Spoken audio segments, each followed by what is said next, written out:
secrétaire général des Nations Unies, mesdames et messieurs les chefs d'État et de gouvernement.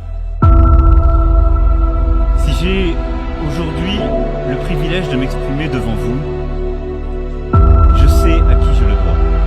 Je le dois à ceux qui, la guerre finie, ont osé la réconciliation et ont reconstruit un nouvel ordre international. Nos dice que no se puede servir a dos señores.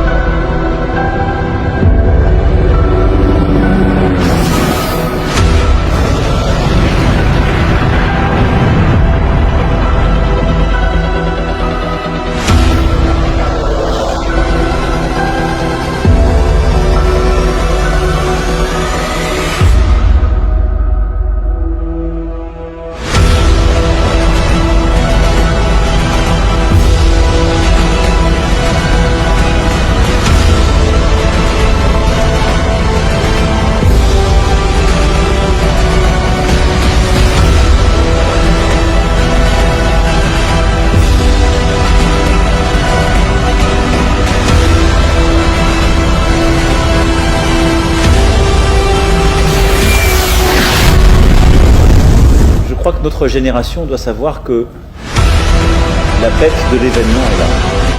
Je crois que notre génération doit savoir que la bête de l'événement est là. Et elle arrive. Bonjour les amis, j'espère que vous allez bien. Aujourd'hui, nous allons parler du sionisme et nous allons parler d'Emmanuel Macron. Je suis Pascal Trefingui, on est au Brésil, dans l'état de Bahia, au sein d'une grande réserve indigène. Généralement, quand on n'aime pas l'État d'Israël ou quand on n'aime pas le projet du sionisme, on se fait traiter d'antisémite. Or, si on y regarde de plus près, on doit se poser la question, est-ce que le programme d'État d'Israël, le programme sioniste, est-ce qu'il est sémite ou est-ce qu'il est antisémite? Et là, il se pose un certain nombre de questions et c'est ces questions qu'on va aborder aujourd'hui. En préliminaire, je dois dire que je suis pas tout à fait neutre puisque j'ai étudié dans le judaïsme, notamment la Kabbale, que j'ai eu des différents maîtres spirituels dans la Kabbale, dans le judaïsme, donc je suis pas une personne forcément neutre. D'autre part, je suis aussi franc-maçon, donc j'ai une certaine vision des choses, notamment celle du rite écossais originel, donc on est favorable au retour d'un royaume d'Israël, au retour à la venue du Mashiach, c'est-à-dire au retour du Messie pour les chrétiens, à la venue du Mashiach pour les juifs. Et que, en tant que musulman, je suis favorable à une relation apaisée, spirituelle avec le monde musulman sur la question du retour d'un royaume d'Israël. Alors, est-ce qu'il y a une différence entre un royaume d'Israël béni par les musulmans, créé par les francs-maçons et qui a l'approbation des maîtres kabbalistes et des maîtres du Talmud et de la Torah, ces grands instructeurs spirituels de l'humanité que nous avons la chance d'avoir dans la communauté juive, ou est-ce qu'il s'agit d'un autre projet, un projet construit par les Édomites, et c'est ce qu'on va voir maintenant.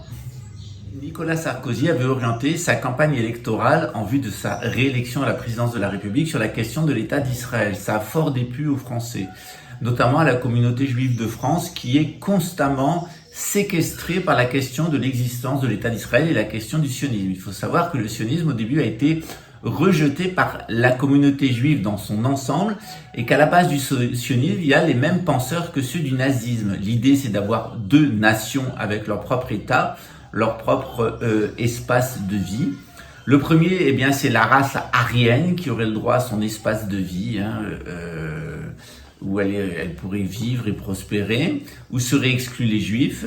Et le deuxième proposition, c'était d'avoir un État d'Israël, un grand Israël, où les sémites, soi-disant sémites, en tout cas les sionistes, pourraient vivre. Et dans cet espace-là, ils seraient exempts de la présence des Aryens. Voilà, donc c'est un projet de division du monde entre un monde universel gouverné par les Aryens et un petit monde gouverné par les Juifs ou les Sémites, disent-ils, ces deux peuples ne pouvant pas vivre ensemble. Ce projet sioniste naziste, il est le même. Il a signé un accord en 1933 qui s'appelle l'accord de transfert et les deux nazismes comme sionisme ont été financés par la couronne britannique et en particulier les Rothschild. dans mon livre Le Grand Retour des sciences de l'âme, qui a été remanié, qui s'appelle actuellement La psychologie selon la synagogue de Satan et dans l'église de Dieu. Je vous explique toute l'origine et le financement du nazisme, mais aussi du sionisme, puisqu'il s'agit en réalité du côté pile et du côté face de la même idéologie créée par des Allemands, et on devrait même dire des Édomites. Alors c'est ce qu'on va voir dans une première partie, qui sont les Édomites. Alors les Édomites, ce sont des Sémites. Comme leurs cousins les Juifs et comme leurs grands cousins les musulmans. Alors d'où vient cette lignée des Édomites? Alors il faut savoir que Abraham a eu deux fils, il a eu Ismaël et Isaac. Ismaël, eh bien, il est né d'une mère égyptienne, de famille royale égyptienne, et il sera à l'origine des peuplades arabes nomades et ensuite, eh bien, de la création d'une grande civilisation, la civilisation arabo-musulmane. Elle va ensuite fédérer toutes sortes d'autres nations, toutes sortes d'autres peuples à l'intérieur du projet de civilisation de l'islam, notamment eh bien, les Ouïghours en Chine, les Mongols et notamment aussi les habitants de l'Inde, puisque l'Inde a été plus longtemps musulmane qu'elle n'a été hindoue. Et oui, avant, elle était bouddhiste et encore avant, elle était brahmaniste. Une autre lignée, c'est la lignée d'Isaac. Isaac, eh bien, il naît aussi de la femme légitime, Ismaël, il naît d'une servante égyptienne. Isaac va naître de la femme très âgée d'Abraham. Elle est stérile, elle peut plus avoir d'enfants et pourtant le miracle s'opère. Elle va avoir un fils et notamment ce fils c'est Isaac. Isaac, il va avoir deux fils. Jacob dit Israël, qui est l'ancêtre des judéo-chrétiens, et puis un autre personnage assez infâme, roux, blanc de peau, le visage rouge, empourpré, violent, stupide, ayant tous les gènes néandertaliens du frère de Noé. Et ce personnage immonde, abject, c'est Édom. Et Édom, il n'a va avoir de cesse que de vouloir assassiner et détruire Jacob, Israël et Ismaël. Il a une haine absolue, une haine du judéo-christianisme, une haine de l'islam. Il veut imposer son pouvoir violent par la violence sur le monde et une fausse religion inventée par lui. Or, à l'heure actuelle, eh bien, on n'enseigne pas dans les universités, on n'enseigne pas dans les écoles. Moi, je l'ai appris par les rabbins. Je connaissais cette histoire d'Édom, mais avec les rabbins qui ont eu la gentillesse de m'enseigner, alors que j'étais non juif, mais j'ai du sang juif par mon arrière-grand-mère de Thessalonique, donc directement en relation avec les tribus d'Israël et Cohen. Eh bien, j'ai eu la chance de pouvoir être enseigné par les rabbins et je remercie la communauté juive, qu'elle soit ashkénaze ou séfarade. Moi, j'ai toujours été très heureux avec les juifs.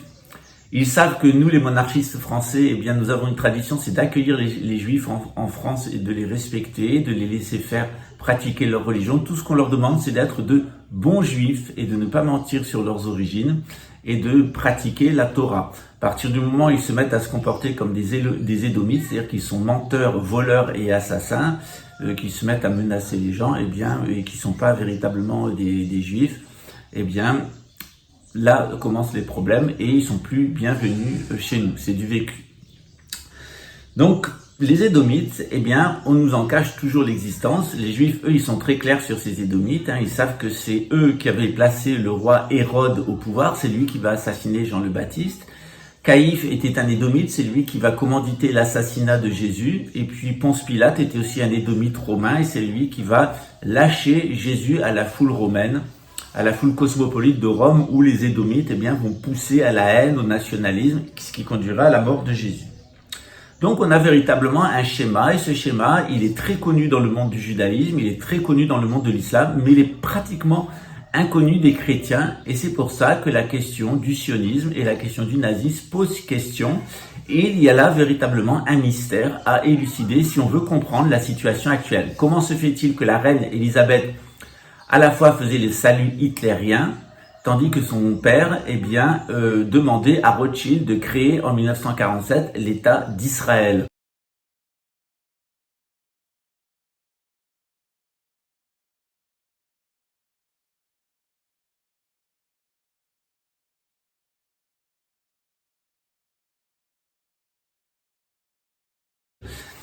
Il y a un lien fondamental entre le sionisme et le nazisme. Ce sont deux frères siamois, et ces deux frères siamois ont été inventés par les Édomites de Londres. Alors, ces Édomites de Londres, eh bien, ils sont généralement ce qu'on appelle en science des néandertaliens. C'est-à-dire, ce sont des personnes qui souffrent d'une expression de leur gène néandertalien. Ce sont des Homo sapiens sapiens comme vous et moi. Hein. Ils ont leur système vagal qui a évolué 70 fois plus vite que les autres espèces. C'est pour ça que les Homo sapiens sapiens ont dominé l'humanité, parce qu'ils ont une pensée religieuse et parce qu'ils sont empathiques. Quand on a de l'empathie, on a de la plasticité neuronale, on peut tout apprendre des autres.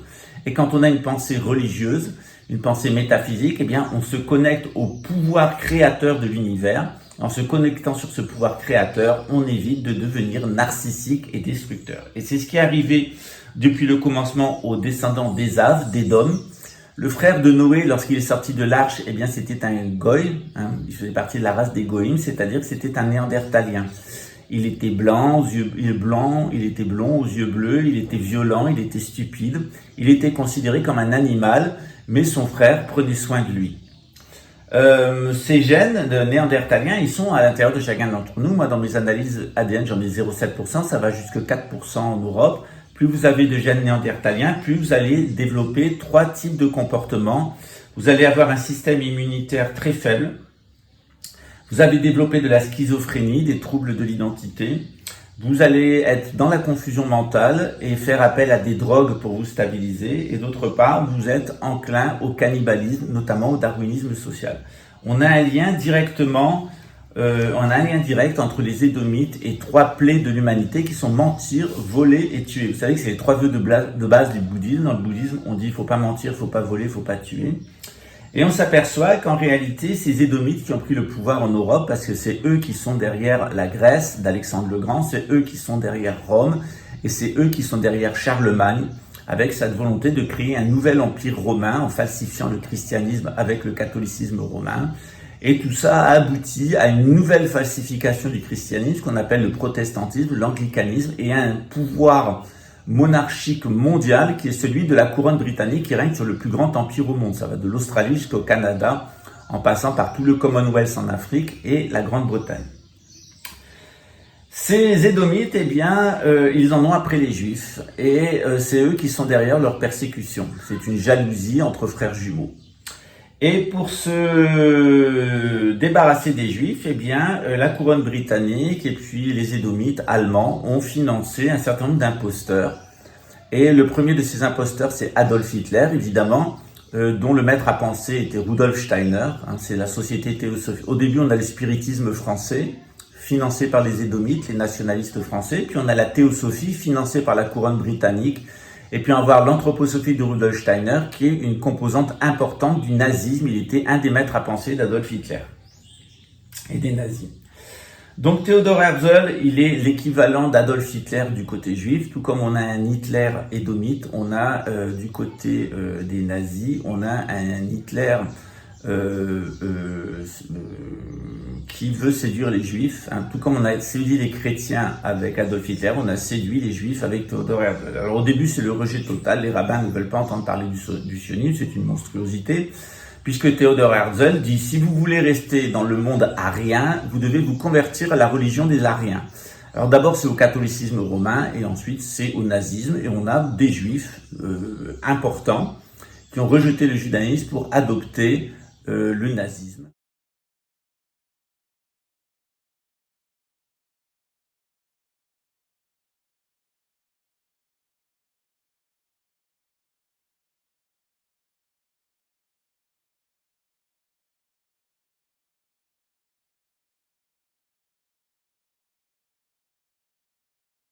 Adolf Hitler lui-même, d'ailleurs, c'est un juif, c'est un petit-fils de Adam Rothschild de Vienne, de Nathan Rothschild de Vienne. Et on a un certain nombre de personnes qui sont d'origine juive qui vont apostasier le judaïsme et rentrer dans le nazisme.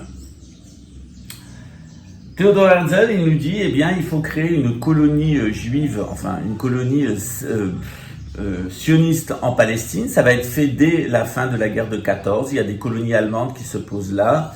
Et elles sont agressives, elles rentrent en conflit avec les Arabes musulmans qui sont là, et par une espèce d'inversion accusatoire, ces colonies allemandes qui n'ont pas une goutte de sang juif, hein, qui sont des descendants des Cananéens, des Khazars, vont se mettre à canarder les musulmans qui vivent là en les traitant de Cananéens, alors qu'en réalité, il y a beaucoup plus de chances, il y a même 100% de chances que les Palestiniens et les gens qui vivent là soient des descendants des tribus d'Israël mélangés avec des Arabes.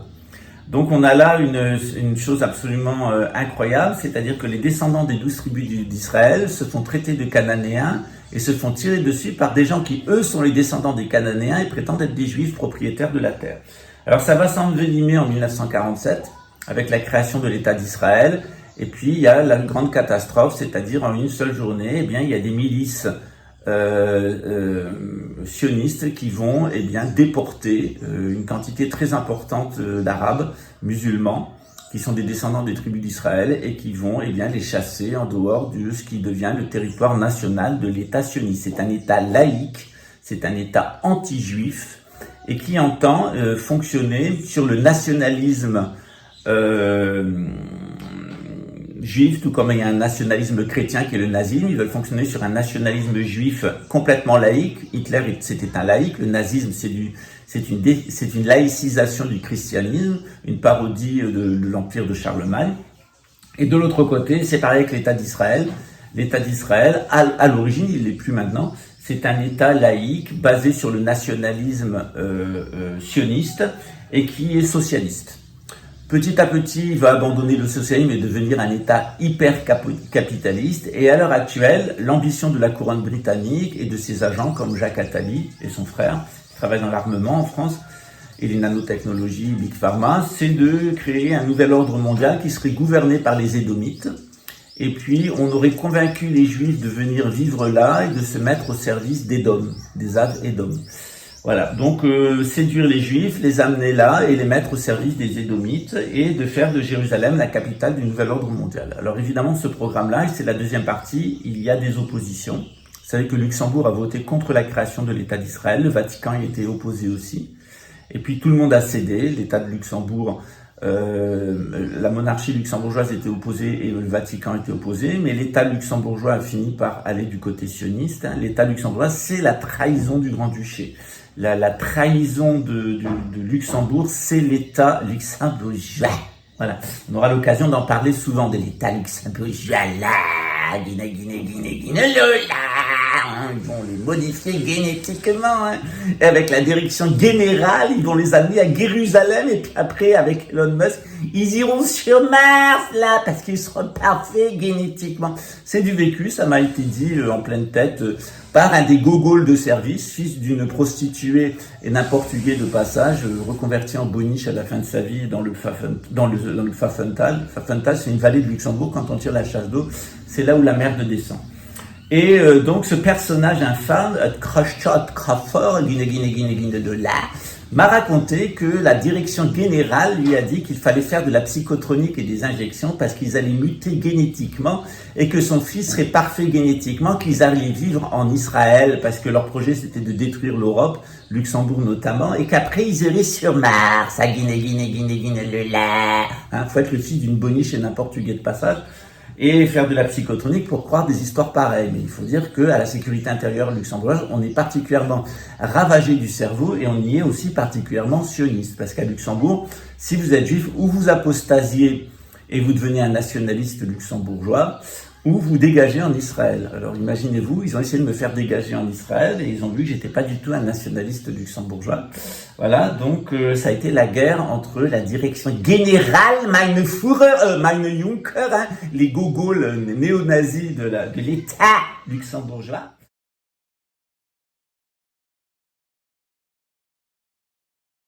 Et évidemment, ils aiment pas du tout mes analyses parce que mes analyses, elles mettent le doigt où ça fait mal. C'est-à-dire que ces Édomites-là ne sont pas des Européens, ce sont des Sémites. Et le projet d'Israël, c'est un projet antisémite. C'est même une parodie de ce qu'on nous annonce dans le rite écossais. Et on arrive là à la troisième partie. Le sionisme, comme on le voit, eh bien, c'est une idéologie antisémite. C'est une idéologie qui est islamophobe. C'est une idéologie raciale. Et c'est une idéologie qui est contraire au judaïsme. On s'aperçoit qu'en règle générale, ce que nous disent les sionistes, c'est que les juifs sont des menteurs, hein, et que ce qu'ils veulent, c'est créer un faux judaïsme, qui est le sionisme, et ils s'appuient sur un faux christianisme, qui est le protestantisme. Ils s'appuient même sur la domination d'une royauté de faux blancs, qui sont les Édomites, qui sont de la famille Windsor, et les 12 familles qu'il y a autour. C'est-à-dire que la famille royale d'Angleterre, contrairement à ce qu'on pense, ce ne sont pas des Européens, ce ne sont pas des Blancs, ce sont des Sémites, ce sont des descendants de Ésav et d'Om. Donc ces gens-là sont des menteurs pathologiques qui mentent aux Juifs, qui veulent les transformer en menteurs et qui ont créé un faux christianisme et un faux impérium occidental, un faux empire occidental qui a commencé avec Charlemagne en 768 et qui va finir en 2028 selon la prophétie des 1260 ans du règne de l'Antéchrist en Europe. Ces gens-là, ils ont une haine particulière contre les gens qui ont toujours aimé et travaillé avec les Juifs, c'est-à-dire les Templiers, aussi les francs-maçons, ils nous haïssent particulièrement. Et puis, sont arrivés grâce aux Jésuites à infiltrer une partie de la franc-maçonnerie, une partie du judaïsme. Les Juifs, c'est des sionistes. Et dans la franc-maçonnerie, ils ont créé toute une branche de la franc-maçonnerie qui est sataniste, qui est sioniste, qui repose sur la pédocriminalité, les escroqueries financières et les guerres permanentes. Et on s'aperçoit que ces gens-là veulent avoir des francs-maçons apostats à leur côté pour créer ce nouvel ordre mondial. Évidemment, ces gens-là sont en guerre incessante contre tout le monde. L'Empire britannique a été en guerre contre toutes les civilisations d'Afrique, les a toutes détruites, a été en guerre contre les civilisations d'Orient et les a toutes détruites, que ce soit le Japon ou la Chine, et contre la civilisation islamique et l'a détruite en Inde et dans le monde arabe. Ne reste que ce qui est sous leur contrôle. Donc ces gens-là sont des gens qui sont profondément malades et dont la pensée est en réalité particulièrement antisémite et contre les bases du judaïsme. Par contre, il y a un message qui doit être donné très clair, c'est qu'il ne faut pas s'opposer à l'État d'Israël, et c'est la 4e partie de cette analyse. L'État d'Israël, il fait partie du déterminisme historique. Donc il est normal que les Édomites reconstruisent l'État d'Israël, reconstruisent le peuple, le temple, puisque c'est eux qui l'ont détruit. Il faut savoir qu'en l'an 70, ce sont les Romains des Édomites et les nationalistes juifs, en particulier ceux du temple et du palais, qui étaient aussi des Édomites, qui n'étaient pas des juifs authentiques de sang, et qui ont provoqué la destruction du temple, un incendie du temple. C'est les nationalistes qui ont foutu le feu au temple. Donc il est normal que ces gens-là reconstruisent le temple et qu'on en finisse avec la situation actuelle. Alors en ce qui concerne l'État d'Israël, il est clair qu'il faut pas rentrer dans le piège du nationalisme. Donc moi je suis ni un nationaliste sioniste ni un nationaliste islamiste, c'est-à-dire que je les renvoie dos à dos. Que ce soit l'État d'Israël ou l'État palestinien, ce sont deux créations des Édomites de Londres, notamment des Rothschild et du roi d'Angleterre. C'est le fruit de leur volonté, et d'ailleurs avant de la reine Victoria, dont l'amant d'ailleurs, le Premier ministre, était un juif, israélite. Dans ce contexte-là, il ne faut pas tomber dans le piège du nationalisme. Donc moi, je souffre quand je vois les Palestiniens mourir, et je souffre quand je vois les Israéliens mourir, parce que ce sont des frères, et que c'est jamais agréable de voir des personnes mourir. Par contre, les deux ont tort. Je pense que le tort des sionistes, c'est de s'être laïcisés, c'est d'adhérer à l'idéologie de Theodor Herzl. Maintenant, il n'y a plus personne qui est sioniste en Israël. Israël est devenu depuis 2019, et je vous l'avais annoncé dès 2015, qu'Israël cesserait d'être un État laïque. Et depuis 2019, constitutionnellement, l'État d'Israël est devenu un État religieux, et c'est parfait. Et c'est vraiment ce qu'il fallait faire. De l'autre côté, du côté palestinien, on a toujours du nationalisme et de l'islamisme, et c'est pas une bonne chose. Et de ce côté-là, le tort est chez les Palestiniens, avec ces attentats incessants qui sont menés contre l'État d'Israël. C'est affreux de voir des attentats à la bombe, etc., et de voir cette haine qu'il y a entre ces deux peuples. C'est pas acceptable. Donc actuellement, la faute, Israël ne fait plus la guerre à personne. Il n'y a plus d'agressivité du côté israélien. C'est devenu un État religieux, calme. L'agressivité, elle est plutôt du côté des Palestiniens, qui en plus ont le soutien de l'Iran, de la secte juive Chabad Lubavitch de Russie et de Vladimir Poutine. Vladimir Poutine a une dent contre l'État d'Israël parce que la secte Chabad Lubavitch est antisioniste, qu'elle veut détruire le projet sioniste et qu'elle a un contre-projet sioniste, c'est de construire un nouvel État d'Israël en Ukraine, dont la capitale serait Kiev, qui serait la nouvelle Jérusalem. Là aussi, on est dans un nouveau délire, c'est-à-dire là, on n'est pas dans le délire des Édomites de l'Occident, c'est-à-dire de la couronne britannique. On est dans le délire des Édomites de l'Est, c'est-à-dire des vestiges de l'Empire russe.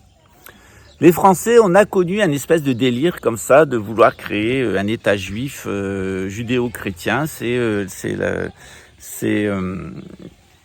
l'affaire des États du Levant. C'est le moment, le Liban en est le reliquat, c'est le moment où la couronne de France, avec Saint-Bernard, ont convaincu les chevaliers de France, avec un financement des banquiers italiens, qu'il fallait mener des expéditions militaires contre la Terre Sainte et qu'il fallait créer un État chrétien et un État juif, c'est-à-dire qu'il fallait ramener les Juifs en Israël. Ça a été un massacre, ça a été une erreur, et finalement ça s'est retourné et contre la couronne de France, et contre le Vatican, et contre les banquiers italiens. Bien entendu, ils ont détruit l'Empire byzantin au passage, c'est surtout ce qui les intéressait, les Italiens, c'est de détruire la concurrence de l'État byzantin, c'est une querelle entre Italiens, entre Romains. Et au final, ce dont on se rend compte, c'est qu'à l'heure actuelle, on va vers une troisième guerre mondiale sur la question de l'État d'Israël. Et cette troisième guerre mondiale, avec cette question sur l'État d'Israël, elle va être menée par la Russie, par Chabad Lubavitch, qui vont détruire l'État d'Israël, assassiner les Israéliens. Il y a déjà tout un programme de migration avec des bateaux et en avion vers l'aéroport de Denver, qui prévoit justement ce moment de conflit entre sionistes et entre Lubavitch. Voilà. Évidemment, ça va provoquer une troisième guerre mondiale. Derrière la première guerre mondiale, il y a la question du sionisme. Derrière la deuxième guerre mondiale, il y a la question du nazisme. Et là, dans cette troisième guerre mondiale, la question de la secte Lubavitch et du rôle de la Russie. Évidemment, dans ce contexte-là, c'est un contexte à pleurer parce qu'il va y avoir beaucoup de juifs, beaucoup de musulmans et beaucoup de chrétiens qui vont mourir. Et tout ça pour une bande d'édomites qui sont des menteurs pathologiques, qui accusent les juifs d'être des menteurs, qui sont des voleurs pathologiques et qui se sont arrangés pour faire croire que c'est les chrétiens qui sont derrière la colonisation et derrière la gouvernance mondiale. Et évidemment, ce sont des assassins, puisqu'on vous dira jamais que derrière ce projet de dépopulation, en réalité, c'est un petit groupe d'édomites, ils sont environ 500 millions. Si vous êtes les habitués de cette chaîne, eh bien, vous savez qui sont ces personnes. Et on va reprendre sur ces thématiques. Donc, aucune hostilité de ma part envers l'État d'Israël. Bien au contraire, j'aime beaucoup l'État d'Israël, j'aime beaucoup l'Israélien. C'est un État religieux que je respecte. Je suis très triste pour les Palestiniens qui n'aient pas saisi les opportunités qui leur étaient données d'avoir leur propre État. C'est sans doute tant mieux. D'ailleurs, ça prouve qu'ils sont de bons musulmans, parce que quand on est un vrai musulman, on est contre l'État, on est pour un royaume, on est pour le califat. Et dans ce contexte-là, on va vers une troisième guerre mondiale sur la question de l'État d'Israël. Je suis pas le premier à le dire, dans les années 50, 60, il est sorti un livre de William Guy de Carr qui s'appelle Pions on the Chess Game, des pions sur l'échiquier de William Guy de Carr. C'est un agent du renseignement canadien et il a expliqué exactement et à l'avance de tout le monde ce qui allait se passer avec la Russie et la Chine, c'est-à-dire l'effondrement du communisme et la transformation de ces États en États nationaux capitalistes gouvernés par une élite communiste. Et c'est exactement ce qui s'est passé, c'est exactement la situation actuelle, et que tout ça avait été planifié depuis longtemps par les Édomites pour amener à une troisième guerre mondiale et essayer d'imposer un nouvel ordre mondial, c'est-à-dire une gouvernance mondiale qui est une parodie satanique des annonces du rite écossais. Donc on aura l'occasion de revenir sur le rite écossais et ses annonces pour mieux vous faire comprendre cette guerre qui est en train d'avoir lieu actuellement entre les Édomites et le reste de l'humanité. En réalité, ce sont des gens qui ont des reliquats de gènes néandertaliens et qui, si on les laisse faire, vont nous ramener dans des cavernes à l'époque de la pierre polie. À bientôt, ciao. Je crois que notre génération doit savoir que la bête de l'événement est là. Je crois que notre génération doit savoir que la bête de l'événement est là. Et elle arrive. Demandez-le donc à la Direction générale de la police et à la sécurité intérieure luxembourgeoise, là. Ils seront pas comme eux, leurs descendants, ils auront été injectés, ils seront génétiquement parfaits et ils iront à Jérusalem quand Luxembourg sera détruit, là. Et puis après, ils iront sur Mars, Guinée-le, là. Il est grand temps de les débrancher, pour leur propre bien.